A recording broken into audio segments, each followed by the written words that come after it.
आज की सुबह की सुंदर मधुर बेला में सभी का स्वागत है। आज के प्रभात मनन का विषय है परमेश्वर की महानता। इस विषय पर बोलने से पहले मैं प्रार्थना करना चाहूंगी।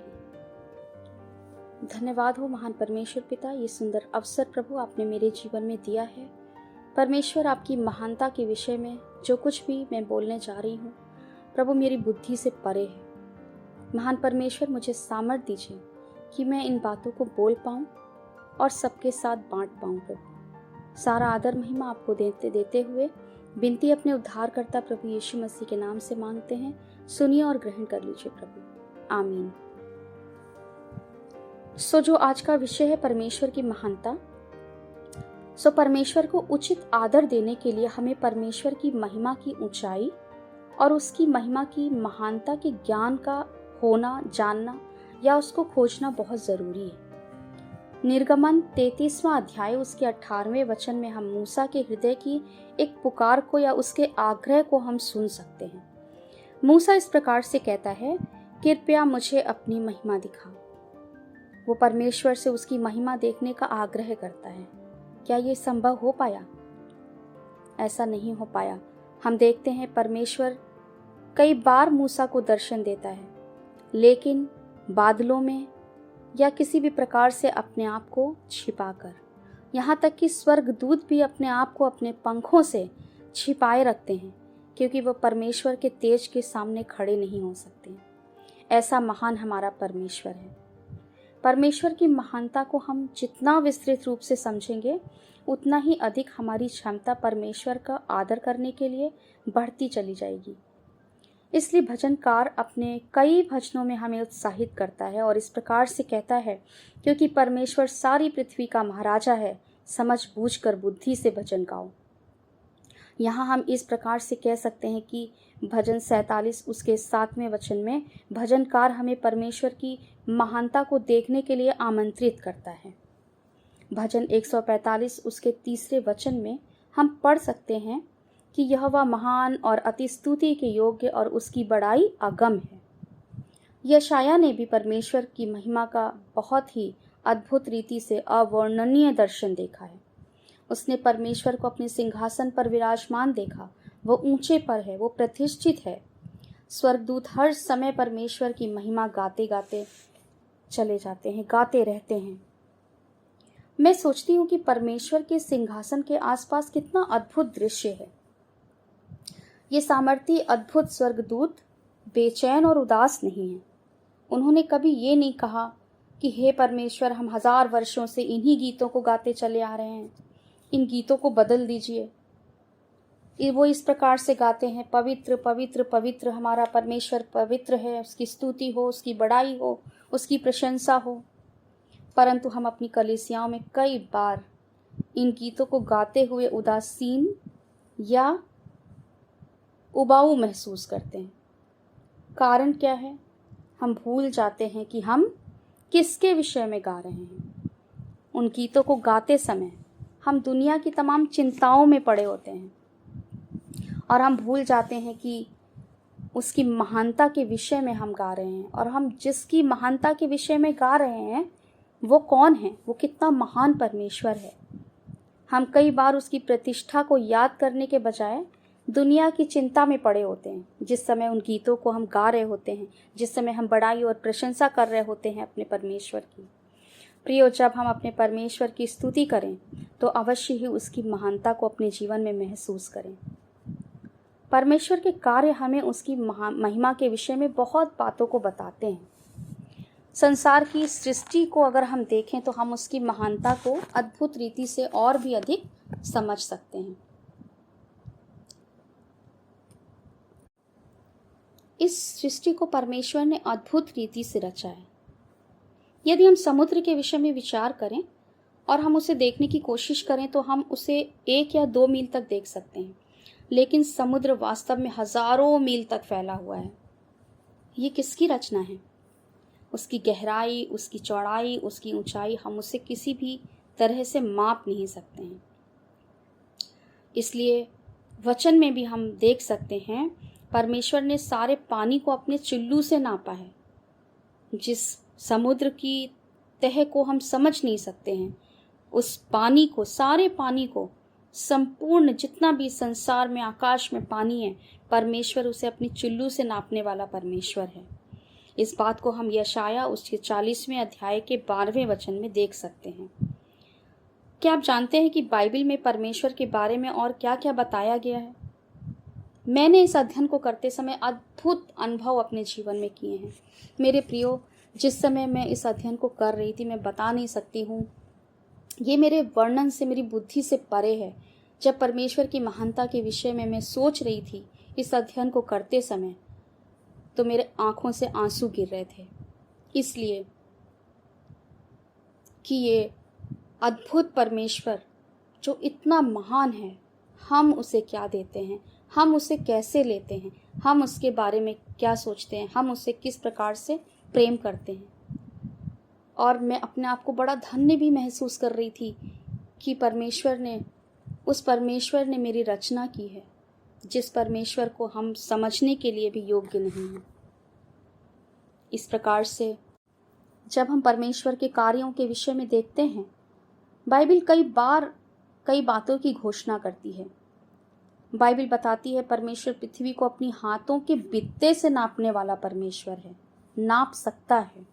यशाया उसके 40 अध्याय के 12 वचन में हम इस बात को देख सकते हैं। अपने हाथों को उनके सामने फैलाए हुए मैं इस बात को अभी सोच रही थी कि परमेश्वर का बित्ता किस प्रकार से होगा, और हमारा बित्ता, हमारे हाथ का जो बित्ता है वो कितना बड़ा है। इस बित्ते को नापने के लिए जब मैंने सोचा, तो ये हमारे अंगूठे से लेकर हमारी छोटी उंगली तक है। इसी प्रकार हम परमेश्वर के बारे में सोच सकते हैं कि अंगूठे से लेके छोटी उंगली तक की जो दूरी है, उससे परमेश्वर सारी पृथ्वी को नाप सकता है। इस प्रकार से हम देख सकते हैं संपूर्ण विश्व स्वयं खुद ही परमेश्वर की महिमा का वर्णन कर रहा है। ऐसी कोई चीज़ नहीं है सृष्टि के अंदर जो परमेश्वर की महिमा को नहीं बताती है।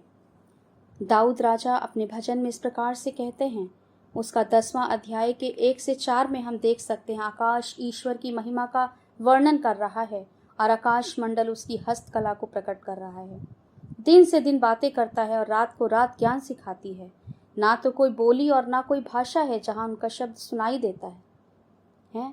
हम इनकी बोली और इनकी भाषा को सुन नहीं सकते हैं, लेकिन उनका स्वर सारी पृथ्वी पर गूंज गया है और उनके वचन जगत की छोर तक पहुँचे हैं। इस प्रकार से भजनकार अपने भजन में परमेश्वर की महानता को अद्भुत रीति से प्रकट कर रहा है।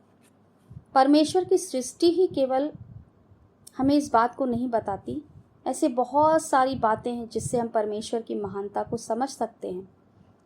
परमेश्वर की महानता ये है कि अपने पुत्र को उसने हमारे लिए दे दिया ताकि हम अनंत काल के जीवन को पा सकें। यदि हम फिर वापस सृष्टि की ओर जाएं, तो परमेश्वर की सृष्टि केवल पृथ्वी तक ही सीमित नहीं है, बल्कि उसने आकाश मंडल में सितारों को अपनी उंगलियों से व्यवस्थित किया है। इस बात का प्रमाण बाइबल देती है। भजन 8 उसका 3 में हम देख सकते हैं।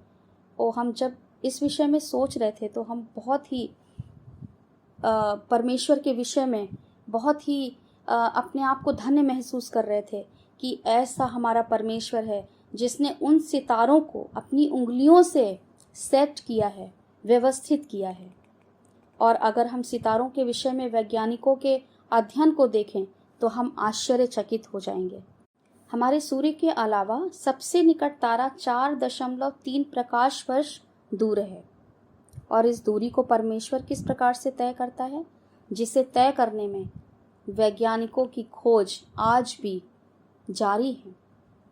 आज भी लाखों करोड़ों खोज वैज्ञानिकों के द्वारा हो चुकी हैं, लेकिन उस दूरी को हमारा परमेश्वर हथेली से नापने वाला परमेश्वर है।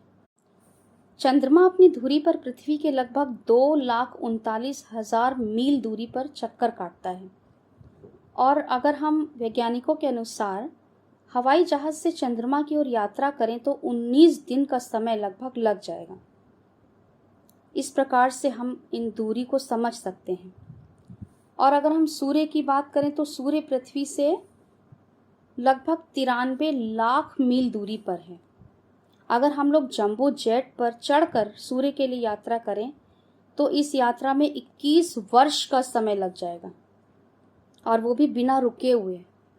सो ये बातों से, ये जो अद्भुत रचना परमेश्वर ने की है, हम परमेश्वर की महानता को समझ सकते हैं।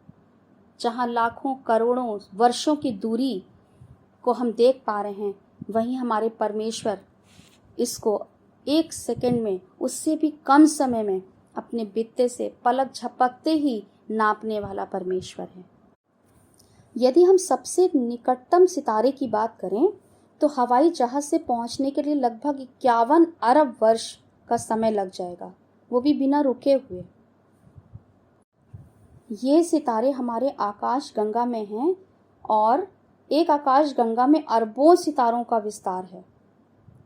हमें, हमारे बुद्धि के लिए ये सचमुच बहुत अद्भुत है जिन बातों को हम देखते हैं। हमसे सबसे जो निकटतम आकाश गंगा है वो वैज्ञानिकों के अनुसार एंड्रोमेडा आकाश गंगा है, और इसकी दूरी लगभग 20.31 लाख प्रकाश वर्ष की है। सो हम कल्पना करें, 20 लाख प्रकाश वर्ष से अधिक। सोचिए, क्या यह हमारी बुद्धि से परे नहीं है? पर हमारा परमेश्वर इनको मात्र अपने हथेली की दूरी से नाप सकता है।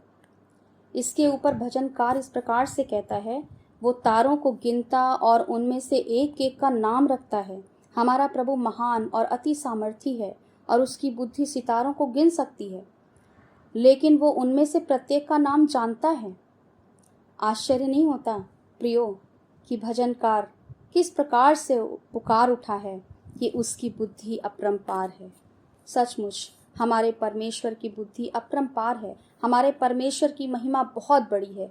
सुलेमान ने कहा है, क्या परमेश्वर सचमुच पृथ्वी पर वास करेगा? स्वर्ग में, वरन सबसे ऊंचे स्वर्ग में भी तू नहीं समाता। फिर मेरे बनाए हुए इस भवन में क्यों कर समाएगा? पहला राजा 8 उसका 27वां वचन। क्या आप उसकी महान महिमा की झलक यहाँ देख पा रहे हैं? यदि हम पहला राजा 8 उसका 27वां वचन को पढ़ेंगे तो सचमुच उसकी महिमा हमारी बुद्धि से बिल्कुल परे है। यिर्मयाह 10वां अध्याय उसका 12 वचन। उसी ने पृथ्वी को अपनी सामर्थ्य से बनाया, उसने जगत को अपनी बुद्धि से स्थिर किया।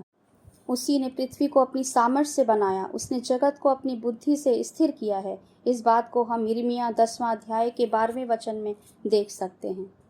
सचमुच समय की कमी के कारण सभी आंकड़ों को हम आपके साथ बांट तो नहीं पा रहे हैं, लेकिन ऐसे बहुत सारे आंकड़े हैं जिससे हम परमेश्वर की महानता को देख सकते हैं। हमारा परमेश्वर एक वैज्ञानिक भी है, हमारा परमेश्वर एक वैद्य भी है, हमारा परमेश्वर के पास सारे डेजिग्नेशन हैं, या कहें हमारे परमेश्वर के पास वो सारे पद हैं जो इस संसार के अंदर हम सुनते हैं, लेकिन वो सब हमारे एक ही परमेश्वर के अंदर समाये हुए हैं। इतना महान हमारा परमेश्वर है।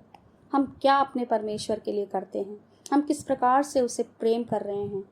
हम कहीं अपने कामों से, अपनी बुद्धि का इस्तेमाल करके कहीं हम उसे ठेस तो नहीं पहुंचा रहे हैं? आज इस बात को सोचने की ज़रूरत है। न केवल परमेश्वर की महिमा की महानता तथा शक्ति की झलक सृष्टि में हम देख पाते हैं, लेकिन उसकी महान बुद्धि और ज्ञान भी हम सृष्टि में देखते हैं। वैज्ञानिकों ने तो हजारों वर्ष गुजार दिए इन बातों को खोजने के लिए, और उन्होंने एक बड़ी धनराशि का भी खर्च कर दिया है, परंतु हमारे परमेश्वर की कला और निर्माण अपने आप में अजूबे हैं, आश्चर्यचकित करने वाले हैं। क्या कोई साइंटिस्ट, क्या कोई वैज्ञानिक इन तक पहुंच सकता है? कभी नहीं। हमारा परमेश्वर अद्भुत है, हमारा परमेश्वर महान है, हमारा परमेश्वर अपने प्राण की को भी पापियों के लिए देने को तैयार है। हमारा परमेश्वर पापियों से भी प्रेम करता है, और इतना प्रेम करता है कि उसने अपने इकलौते पुत्र को भी इस संसार के लिए दे दिया, ताकि जो कोई उस पर विश्वास करे वो नाश ना हो परंतु अनंत काल का जीवन पा सके। आइए आज हम एक निर्णय लें कि हम परमेश्वर की महानता का बखान किस प्रकार से करेंगे। हम सबके बीच में किस प्रकार से परमेश्वर की महानता का वर्णन करेंगे, हम किस प्रकार से अपने जीवन से परमेश्वर को महिमा देंगे, हम किस प्रकार से परमेश्वर को की बड़ाई, उसकी प्रशंसा, उसकी स्तुति कर सकते हैं।